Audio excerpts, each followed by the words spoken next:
We're starting this deep dive today with some news that is just profoundly tragic. It's shocking, and it has sent ripples across the entire world of sports almost instantly. It's truly devastating, yeah. We're talking about the former two-time world heavyweight champion, Anthony Joshua, AJ. And this isn't, a post-match breakdown or some fight announcement.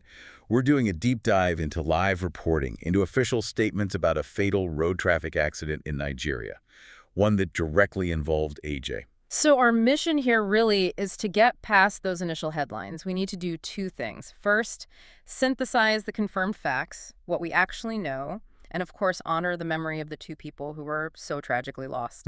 And secondly, we have to look at the implications for AJ himself. Not just his physical recovery, but the psychological weight of this disaster. Absolutely. Because the facts, as confirmed by Matchroom Boxing and other officials, are just heartbreakingly clear. They are. While Anthony Joshua himself was injured, and we should stress he is stable and under medical observation, the accident tragically claimed the lives of two men. And these weren't just staff members. No, they were his closest friends, core team members, Sinagami and Latif Ayodele. Just an unimaginable loss. Okay, so let's unpack the immediate facts of what happened. Let's try to set the scene based on those first reports. Right. So this happened on Monday, December 29th, 2025. The location was the Lagos-Ibadan Expressway, which is just northeast of Lagos. A notoriously busy road. Extremely. Yeah. And AJ was there on a personal visit. He was traveling from Lagos out to his family home in Sagamu in Ogun State.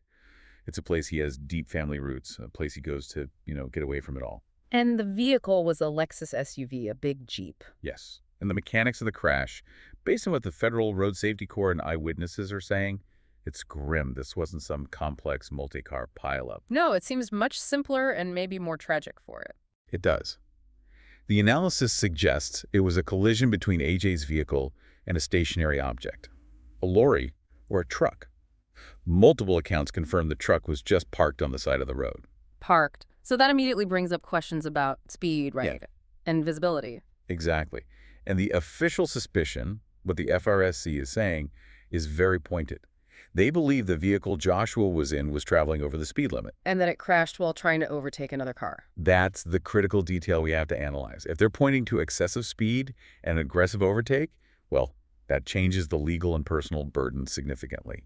The simple fact is, hitting a stationary vehicle at high speed is a recipe for disaster. Absolutely. And do the sources say if AJ himself was driving? That's a key piece of information that isn't definitive yet. It's a major part of the ongoing investigation. What we do know is that there were 5 people in the SUV. Right. 2 fatally wounded, 2 walked away unhurt, and then AJ with injuries described as minor. Though minor is a relative term, isn't it? It really is. I mean, the descriptions of the immediate aftermath are just harrowing. Eyewitnesses say AJ was physically trapped in the wreckage for close to 20 minutes. 20 minutes. And there are videos. You can see him grimacing in what looks like severe pain as they're trying to get him out. To be trapped in pain and at the same time realizing what has happened to your friends, I can't even imagine that trauma. But what really stands out, in the reports is the reaction of the local community, the people who rushed to the scene. They recognized him instantly. Yeah, they did. Someone was quoted saying, "He is our glory here in Nigeria," and they just mobilized to help him. And this is where that resilience, or maybe just sheer shock and adrenaline, kicks in, because once they got him out, he actually walked away from the vehicle. He greeted the crowd, thanked them, shook their hands. It's an incredible contrast, isn't it? The wreckage behind him, the pain he must have been in, versus this instinct to connect with the people who helped him.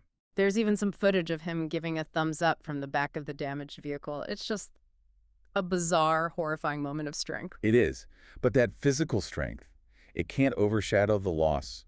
We really have to take some time to understand who Sinagami and Latif Ayodele were. We do, because their loss is, by all accounts, professionally and personally irreplaceable for AJ. They were confirmed as the 2 fatalities by Matchroom and 258BXG, and the sources all underline the same thing. This was a deep personal friendship that went back years. And the swishness of it is just, it's unbearable. Just hours before the crash, AJ posted an Instagram story. It showed him and Latif Flats. He was known as just playing table tennis. A completely normal moment, fun, and then it's just gone. We need to look at the roles they played to understand the void this leaves. Let's start with Sinagami. Sina was Joshua's strength and conditioning coach for more than 10 years. A decade. A decade. Think about that. That's his entire rise. From Olympic champion to two-time heavyweight king, Gami was there for all of it. That's not just a coach. That's someone who knows your body, your limits, your psychology inside and out. Precisely. And he was incredibly qualified. A sports and exercise rehabilitator who specialized in musculoskeletal injuries and corrective exercise. He co-founded Evolve Gym in London. He worked with athletes in the NFL, the NBA. This man was an absolute pillar of AJ's physical foundation. You can't just post a job opening to replace that. A decade of trust, of shared history. You've lost a living encyclopedia of your own body. It's an immense professional hurdle. And then there was Latif Ayodele, lost his chief. He was AJ's personal trainer, working right alongside Gami. His social media showed this incredible dedication to fitness, but also to his faith. He wrote that finding Islam in 2012 was his biggest blessing. So you have these two highly disciplined, dedicated men. Their lives were completely woven into AJ's daily routine. The grind, the travel, the mental prep. It's not just a gap in the team, it's a hole in his entire world. And that wider world reacted immediately. The Ogun state government in Nigeria was quick to confirm AJ's status. He's conscious, he's stable. Critically, no emergency surgery needed.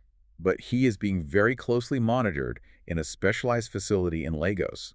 And because he's such a high-profile British citizen, and the victims were British nationals, the international machinery kicked in. Right, the UK Foreign Office. Yes, they released a statement saying they're urgently investigating and offering consular assistance. That's standard, but it shows the level of sensitivity here. And what about the response from the highest levels in Nigeria? Because that's where his connection as a national hero is so important. It is, and it was immediate.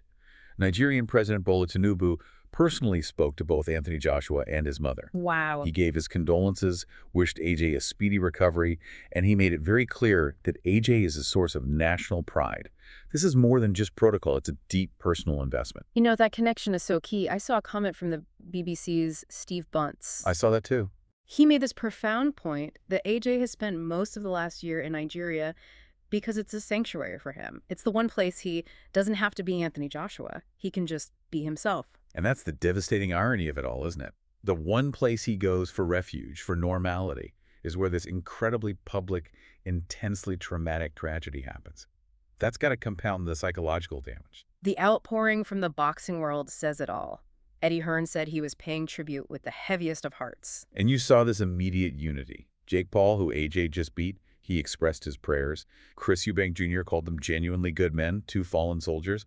The speed of those responses tells you how respected these men were. The bantamweight Shannon Courtney really captured the shock of it. She said, "Last week we're all having fun in Miami, and today you're gone. Life really is too short." That whiplash from celebration to grief, it's just brutal. And this leads us to the final, really complicated part of this, the professional fallout. Right. Because just a few weeks ago, AJ was riding this incredible wave. He just had that huge win, the huge payday against Jake Paul on Netflix. He was back. He was rebuilding. He had all the momentum for the biggest chapter of his career. And the timing of this is just, professionally, it's catastrophic. The plans were focused on a massive fight in Saudi Arabia, right? Yeah. February 2026 was the talk. That fight is now, I mean, it's almost certainly off the table. You have to factor in physical recovery, psychological recovery, and then the logistics of building a new camp. And then there was the big one, the white whale. The long-talked-about heavyweight super fight against Tyson Fury. AJ had just called him out after the Paul win. Everyone was gearing up for late 2026. But now, as BBC Sport put it, those plans just feel entirely secondary. They feel distant. We have to focus on the real measurable damage of losing your 10-year strength and conditioning coach. And that's the analytical point. It's not just grief, it's an operational loss. How do you even begin a training camp for Tyson Fury knowing the person who guided your body for a decade is gone? You can't. That trust, that knowledge, it's irreplaceable in the short term. Remember, Gami specialized in corrective exercise. If AJ is nursing injuries from this crash, the one man best equipped to guide his safe return to peak form is no longer there. The hurdles are just staggering now. The focus has to shift completely from athletic goals to, just processing this loss. And that takes priority over any schedule or payday. Absolutely. The weight of this is immense. You've got the public eye, the private grief, the recovery, all in the place that was supposed to be his peace. So as we wrap up this deep dive, what does this all mean? We've confirmed the facts. The devastating loss of Sinagami and Latifayardele, AJ's stable condition, the crash itself linked to suspected speeding, and this overwhelming emotional weight. And we come back to that quote from Jake Paul, life is much more important than boxing. This tragedy is a harrowing real-world example of that. Yeah. AJ was supposed to be having quiet time with his family right after one of his biggest career moments. And it serves as this stark reminder, doesn't it? The unpredictable nature of life can just instantly make that super fight with Tyson Fury, the millions of dollars, the legacy, it all becomes utterly insignificant compared to the personal loss he has to navigate. Which brings us to our final thought for you to consider. For an athlete whose whole world is built on structure, on routine, on loyalty, how does Anthony Joshua, under the most intense global scrutiny, even begin to rebuild? Especially when the man who was his conditioning bedrock for 10 years is suddenly gone. The path back to the ring has never looked longer or more difficult. That level of grief, coupled with the pressure of a stalled career, it's a challenge few of us could ever imagine.